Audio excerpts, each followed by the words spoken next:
O Consello Sectorial de Pesca de Ribeira previsto para este venres a mediodía no Centro Cultural Lustre Rivas abordará as principais cuestións que preocupan o sector do mar, un dos motores económicos do municipio. Entre elas, a necesidade de dragado do Porto de Ribeira, así como outras cuestións de seguridade que afectan a todos os peiraos do termo municipal. O dragado do Porto de Ribeira, que está pedindo o que é toda a xente do mar, unha cousa necesaria que está pasando, que están quedando os barcos en seco, están salindo do que a lonja nova, cando descargan un país, teñen que salir das transversales para poder salir.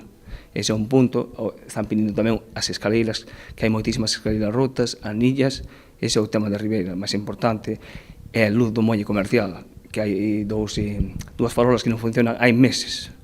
E sobre todo onde se fan as reparacións, eses barcos, cando veñen das Ciero, esas cousas que faltan por facer, os últimos retoques, sempre van para aí, non teñen luz, están poñendo esas luces dos barcos encendidas para poder facer.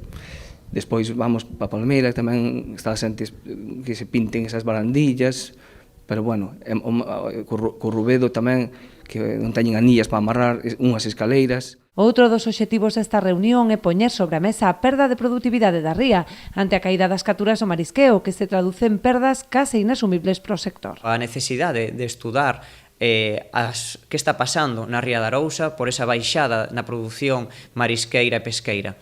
Entendemos que a Consellería do Mar necesita realizar investigacións para despois poñer solucións a ese problema da falta de produción marisqueira. Estamos vendo como as producións marisqueiras dos nosos pósitos cada vez van a menos e, por tanto, iso implica tamén menor emprego no noso concello.